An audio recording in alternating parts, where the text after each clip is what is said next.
En esta exposición con Altra se incluyen 4 obras que aparentemente no tienen conexión entre sí, pero que nos ayudan a pensar y a reflexionar también sobre la idea de archipiélago y la relación de las islas, de nuestras islas, con el agua.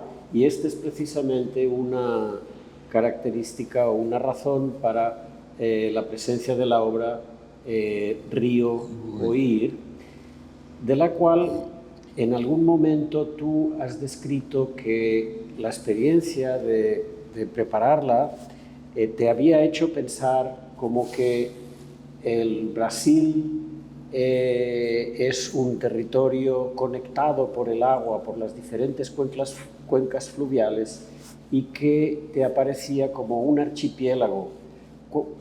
Me pareció muy bonito esta idea de la tensión entre un archipiélago y un continente. ¿Cómo vino esa sensación?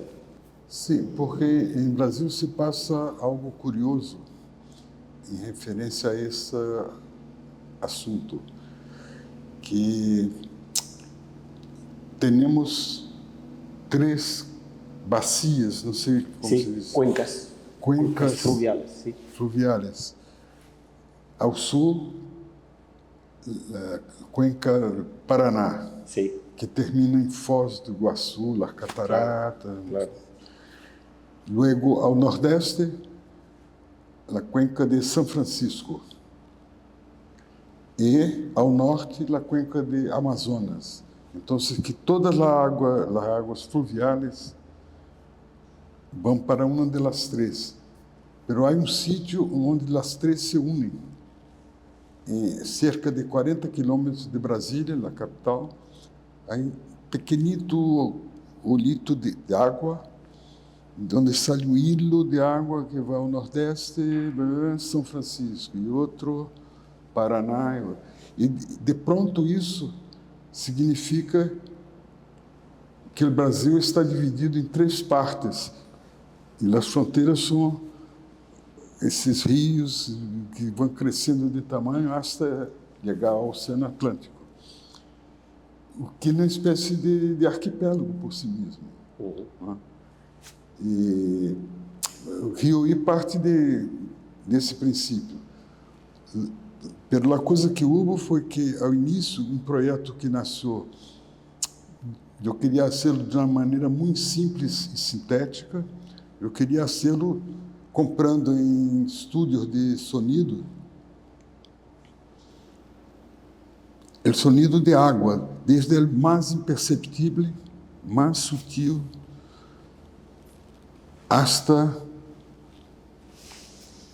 Foz do Iguaçu, o Pororoca, que é o encontro do oceano com o rio Amazonas, e que, na língua nativa dos indígenas de Amazonas, Pororoca vem de poroc, que é um grande ruído, que de fato é esse. Mas eu queria empresar, a ideia inicial era que um lado seria sempre um vinil, que é um meio de material que me gusta muito. Eu he hecho cerca de 4 ou 5 já, pero nesse caso eu queria que um lado, o lado A, fosse da água e do outro fosse a risa, que eu queria ser com uma bolsa, como se diz? Bolsilha? Bolsillo. Um bolsilha de loaf bag. Isso que quando se abria, havia uma risa histérica, era cassete. Né?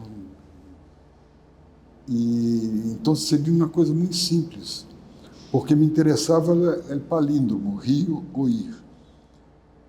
E também porque Rio, em português, é rir, Sim. Presente, de primeira pessoa, e oír é espanhol. Então havia também essa doble sim. Pero depois houve condições de ser com a produção mais más sofisticada, más rica, entonces hicimos lo que hicimos ahora. Pero no início, os gráficos eram esses, eram crescendo em relação à água, de uma coisa muito pequenita, muito pouco audível, hasta uma coisa escandalosa. Sí. Pero à medida que íamos conhecendo o que estava se passando com os rios, eu inverti o gráfico, de maneira que a água sucia vai crescendo, a residuária, enquanto a água limpa, a dulce, vai diminuindo. Então, empezamos com o sonido maior hasta terminar com lo inaudível. Como De hecho, esta relación entre algo muy pequeño, que se inicia, va creciendo y acaba siendo enorme, tanto visualmente como auditivamente, como materialmente, lo encontramos mucho en tus diferentes trabajos. Por ejemplo, esa relación es también lo que la lógica que explica la última obra realizada, que es Alto, que es una obra pensada también hace muchos años, pero que se ha realizado este mismo año. ¿Cómo se transporta esta relación entre lo pequeño y lo grande? Não, se pensamos por aí, eu creio que em algum momento isso se queda muito claro. Eu creio que uma peça que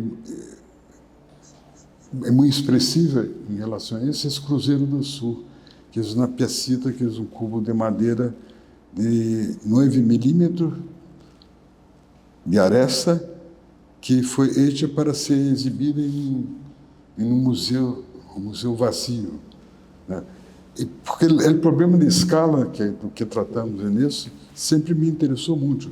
Se pensamos também por aí, as próprias inserções de circuitos ideológicos, que é sempre a voz de um indivíduo, né, face a uma macroestrutura, seja industrial, e no caso da botella de Coca-Cola, seja institucional, como os bilhetes de dinheiro, né? E Alto, como você disse, é outra maneira de abordar a mesma questão. Por supuesto. De escala. Sí. Nos interesa también, en relación a los problemas de escala, los contrastes entre los sistemas de valor, como por ejemplo se ponen de manifiesto en Fio, Hilo, que es una obra que habla no solo de la diferencia entre valor de uso y valor de monetario, sino también entre volumen de masa y materialidad de oro. Y también las fronteras de lo visible, de lo invisible, de lo enorme, de lo minúsculo. Isso sempre me interessou muitíssimo, isso. Essa espécie de tensão que existe entre essas duas coisas. Eu me recordo, era uma série de trabalhos que empresei nos anos 70, exatamente, que são os fonômenos, que são os fonofenômenos, que seriam peças que existem a partir das palavras, se expressam a partir daí. E um desses fenômenos que tem a ver com hilo, com fio, é uma exposição que se chamava Ouro e Paus, onde se trabalhava com esses dois elementos que, o mais barato, que são a madeira ripa que se encontra e o ouro em si mesmo, né? E então aqui havia essa peça que era percevejo, cerveja, serpente, que eram 3 peças de madeira muito barata, com pequenos detalhes de ouro em cada uma. O percevejo era não sei como se chama em espanhol, essa coisita de metal para plegar em cortiça. Chincheta, em ouro. No topo de uma peça de 3 metros de madeira, que se só via o brilho, porque Sim. a iluminação que você quer percevejo. Serpente, percevejo, cerveja era uma aplicação na lata de Sim, cerveja de que cerveja. tira o anilho Sim. de ouro, que era encravado, porque ele estava na altura Sí, de la de lo- vista. sí, sí, E sí. serpente era uma peça por terra que só tinha os dentes em ouro seria um pente sem dentes, Sí, sí, sí. um serpente. E no caso Hilo deu isso por primeira vez na exposição que exatamente que era chamava Ouro e Paus, porque havia essas peças, haviam carras, como se chama, caixotes, carra de verdura e Sí, madeira, cajas. pero os clavos eram de ouro. Então, isso é uma edição grande de ouro.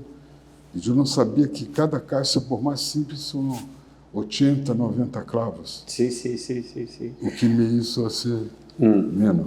De hecho, todos estos trabajos y las realidades que representan hablan de grandes paradojas, de grandes contradicciones o contrastes en los que vivimos permanentemente en todas partes del mundo.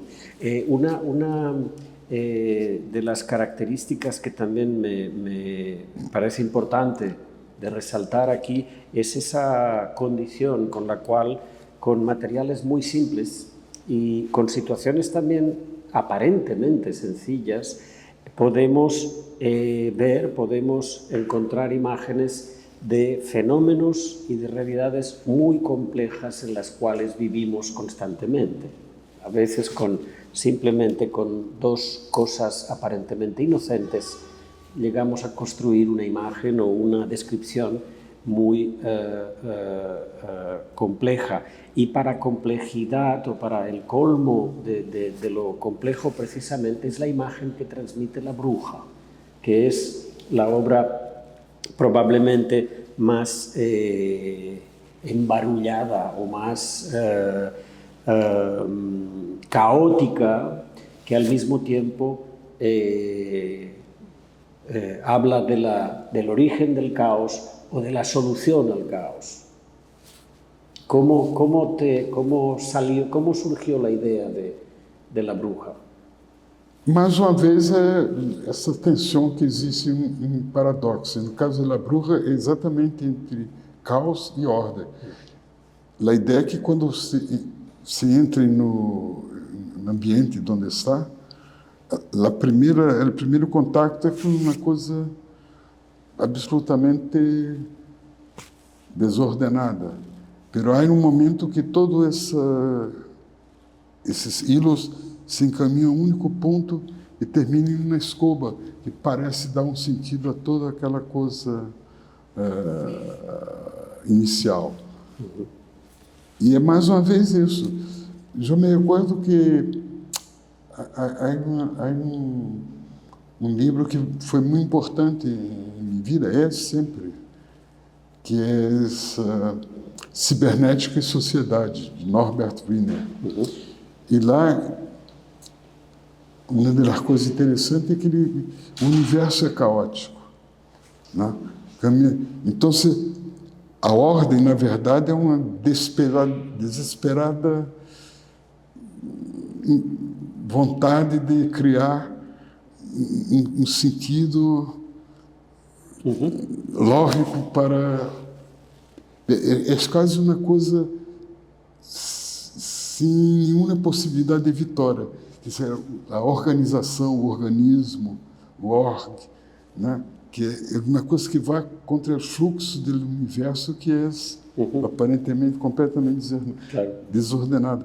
E isso, como dissemos um pouco antes, isso eu creio que há em vários momentos do trabalho. E não sei se é uma escolha ou simplesmente eu sou vítima disso. Bueno, todos somos. Una última idea es un poco tu sensación con relación a esta exposición que se plantea también como un archipiélago de obras. El visitante tiene que ir de un sitio a otro y entre una obra y la otra no hay simplemente un corredor en un museo, sino que hay toda una ciudad con muchos accidentes y mucho ruido y mucha distracción. Pero, ¿qué crees que añade o cómo has vivido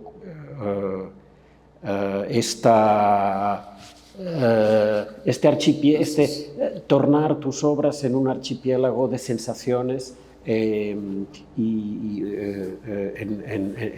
una isla que al mismo tiempo es parte de un archipiélago y parte de un contexto muy particular? Isso arquipélago dentro de um arquipélago. Pero essa é tua ideia, não é minha. Então você tem que explicar isso. Eu estou tentando lidar com isso da melhor maneira possível. Intentaremos explicarlo. Então, Muito obrigado, Sildo. Obrigado a você, Augusto, mais uma vez.